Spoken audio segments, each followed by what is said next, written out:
Good evening, everybody. Welcome to Rev Talk. I'm Reverend Beverly, and this is Reverend Kim. I think today we have a great topic to talk about, and it's going to be responsible of yourself. Take care of yourself first, and you can begin. Oh, thanks. I always did that. I don't know. For some reason, I'm always like thrown for a loop. I don't know why. Hi, everybody. I'm Reverend Kim. Yes. So there was an email that I read this morning, and Bev and I were talking about it. And one of the things, and I'll read part of it because I think it's really important. So what it says is everyone is on their own path here, and everyone is living their life the best way they know how to. We may not like what others do. We may not agree with what others do. We may think we know what is better for someone, but everyone needs to live their life for themselves so that they can follow their own path in order for them to move forward here. We give our power away when we try to change someone else. We give our power away when we think we know how someone else should be acting. We give our power away when we observe others before we observe our very own thoughts. And that was from our Angel Amy Pierce from Living with the Angels. And so thank you, Amy. But it's true. It's so important to understand how powerful we truly are. And we are so powerful. So every time we spend any amount of time focused out there, focused on someone else or something else, or what's going on with them, or you give your power away and you diminish yourself and distract yourself. Excuse me. Oh, so bless you. You distract yourself from living a larger life. And I think that's kind of, and I know I've done it too. I've distracted myself with all kinds of little stuff out here and there and here and there, because it can seem kind of daunting to live a large life as powerful, and to accept that I am that powerful. And even though I may know it, I'm so used to wanting to fit in. So it's interesting. We give our power away when we think we know better than they do how to live their life. Really? Yeah. It's their path. Exactly. And we're working on our path. That's why we need to stay focused on where we're going and what we need to do to enlighten us and shine our light brightly. And the minute you listen to someone else's problems, or you think you need to answer their problem and show them how to solve it, you're letting them have all your power that you've just earned for yourself. Now, and I agree. And I think the boundary there, or the permission, is if someone asks you, they're asking you for your advice, or they're asking, then you have that opportunity of saying, this is my opinion on this. This is what I think. We're so quick to jump in and fix what doesn't need to be fixed. We think, oh, that must be broken. They're doing it wrong. Really? No, they're doing it differently in their own way. Not your way. Exactly. Yes. Exactly. I was just thinking, wait for them to ask. And I can't honestly recall where anybody asked for my advice. Every now and then they'll say, what do you think? But how do you think I should solve this? Or do you think I should do it this way? Really, if you stop and think, people don't do that because they're so self-centered, for a lack of verbiage, because they're all hung up in their problems and what they see. Oh, maybe they'll tell me how to get out of it, but they're all wrapped up in their own problems and everything going on in their world. Which is fine. You know what? If they want to be wrapped up in their problem, let them be wrapped up in their problem. And then you can back away from that. Yes, Wrapped up in their problem, yay, because I'm wrapped up in mine.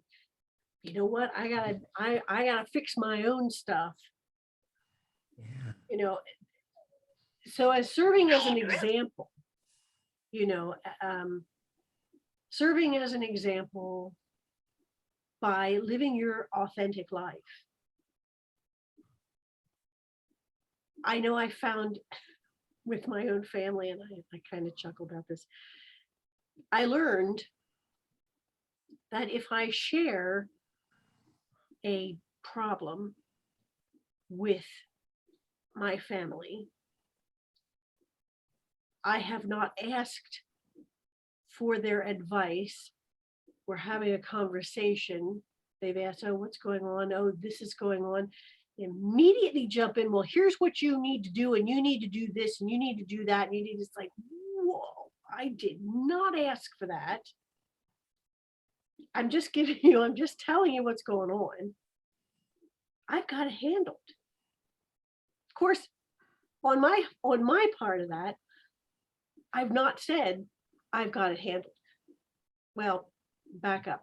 I have said that before, and that just kind of And they don't pay any attention because they have their way of doing it. exactly. Well, that's not the way. That's not the way I'm doing it. So you need to do it my way. And I'm like, yeah, it's not how that works. But I think it's easier for people to throw advice to others rather than deal with their own problem. you're right. You're Yeah. absolutely right. Again, it's that wanting to be distracted from focusing on your life and focusing on moving forward and focusing on, you know, bettering yourself, being a better human, being a better soul, being a better, you know, learning and whatever else. It gets to be, and we've kind of been, you know, conditioned that we need to be looking to help everybody else. Nope. That is not why we're here. If you shine your light, you show your love, you live a life accordingly, they will see that and follow you. You don't have to do anything else, because when you do, give your powers away and it lessens you and you're not able to advance.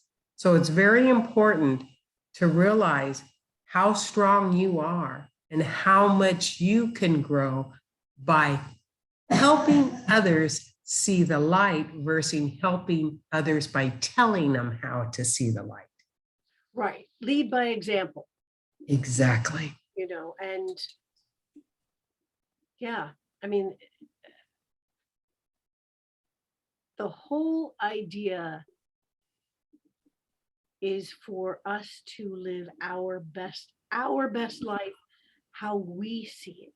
Where is my joy? Where is my bliss? Where is my, because once you stop focusing on all that's around you and focus on your life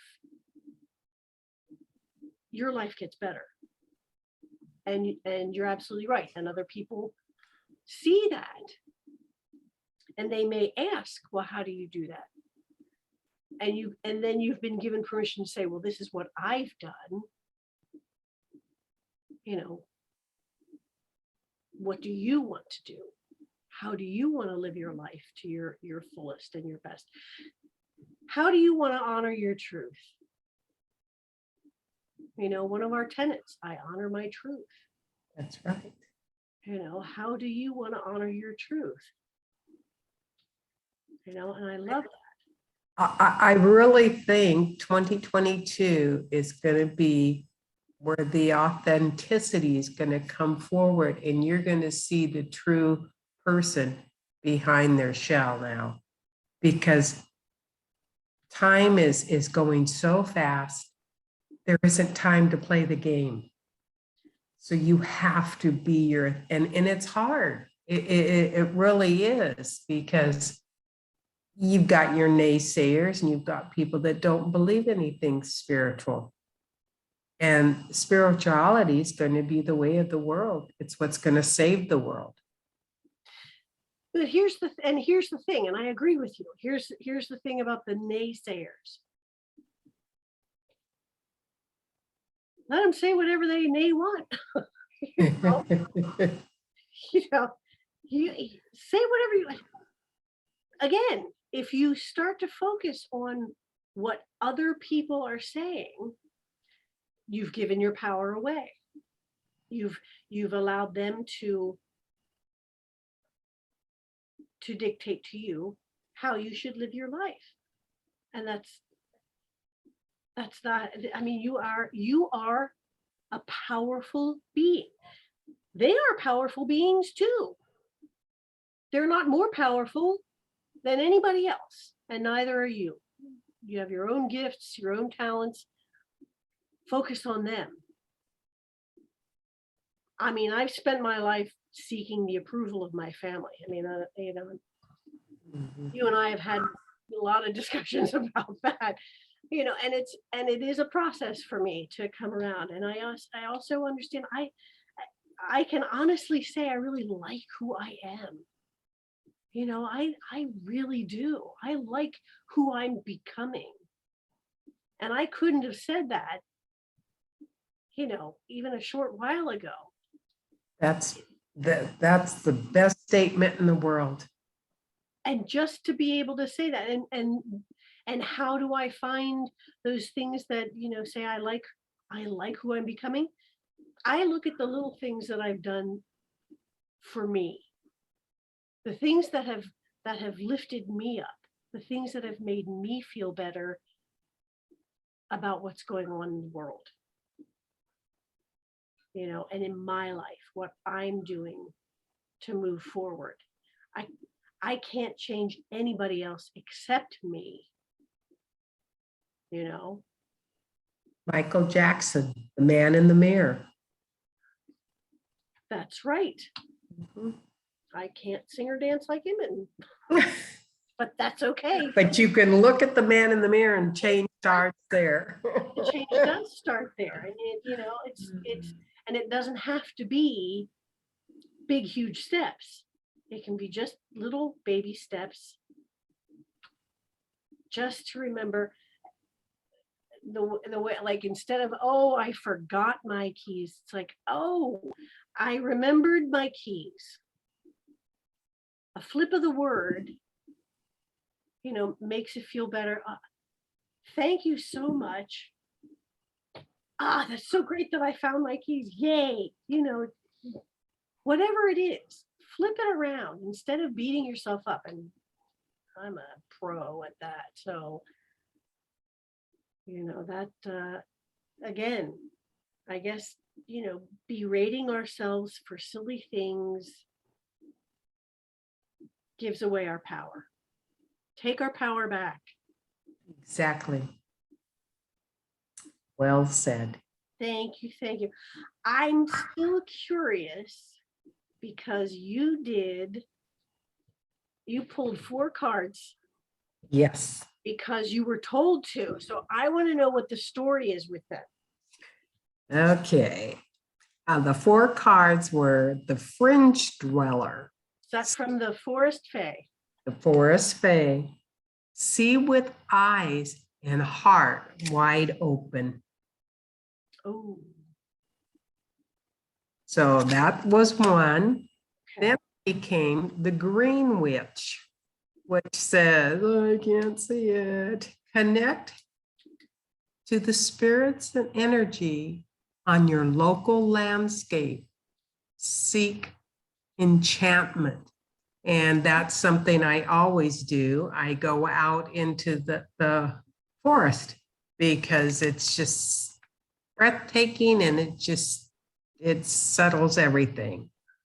Then came the owl song, which is whisper secrets to the moonlight and find strength in the wind. So he's so cool. He's beautiful. Yeah.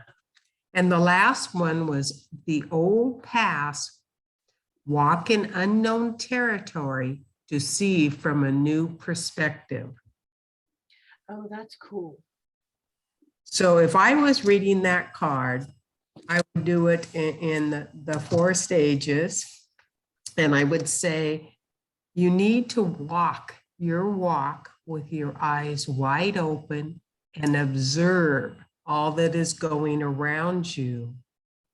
And as you've seen your local area, go outside and see what is surrounding you that brings you the joy that you're looking for and the wisdom and the solitude.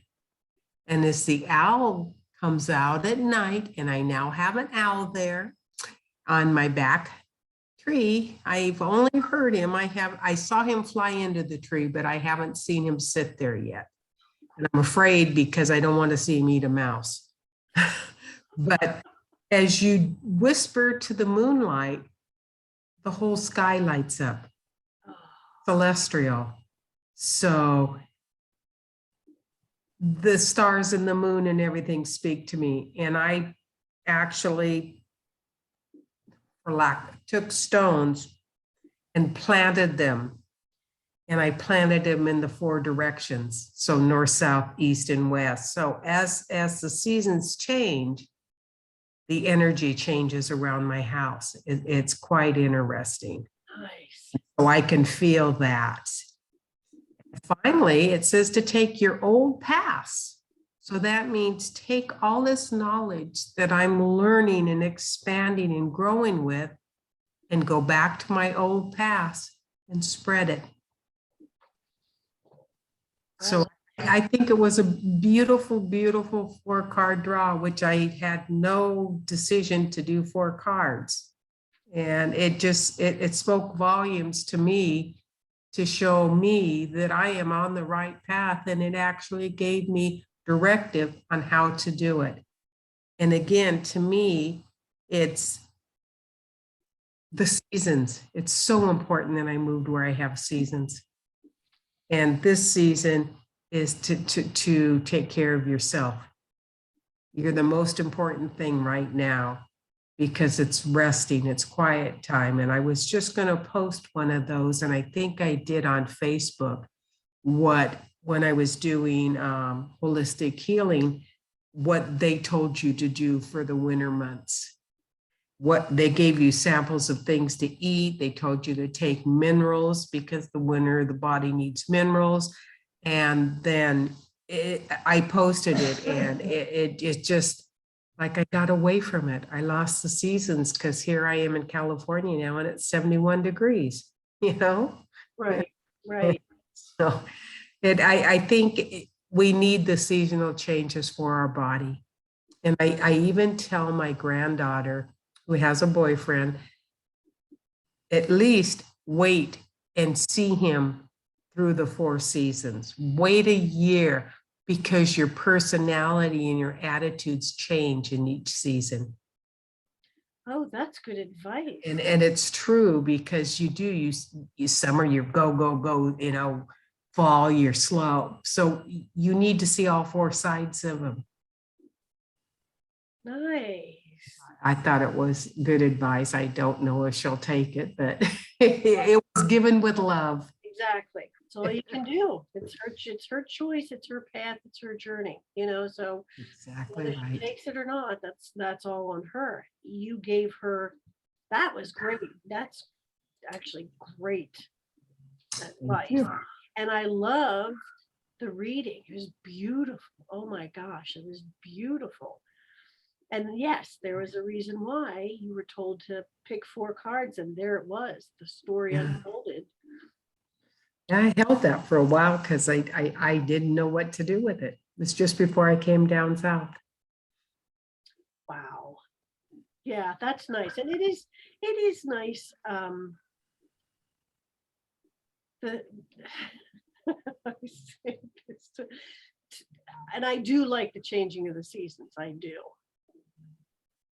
For me, there comes a point where it's like, okay, we've had winter way too long, so now it needs to, and of course, you know, yeah. It's funny because I don't shovel. I don't go out in the winter. Right. I don't drive in winter, so I love it. Yeah. On the edge. It's lovely when you don't have to shovel. So it's a little different when you have to go out so your dog can go to the bathroom. Exactly, and you have to make sure the sidewalks are cleared and all of that. Yeah. You're right, and I thought about that too. I thought my next house, I may shovel, to let the dog out, but I'm not going to have to worry about, the township saying you have to do this now. That. Yeah, and then you worry. That's exactly right. Yeah. Yeah, I do. That's wonderful. So So thank you for that, Bev. Thank you very, very much for you're that. very welcome. I hope someone got some wisdom out of that. I'm sure they will. I know I did. I love that. Very well. Thank you. So are we complete today, dear? I believe so. You have something else that needs to come up? Actually, I'm complete. Okay. The Very 4 good. seasons, and we're in the last season. Spring begins new. Very true. Very true. So with that, everyone, we're going to sign off. And again, we wish you well. If be sure to subscribe and I guess click the little bell so that you get notifications for our next when we post. And thank you so much for being a part of our community. And remember, you are that powerful. And without you, the song of the universe would be incomplete. Until next time. Bye.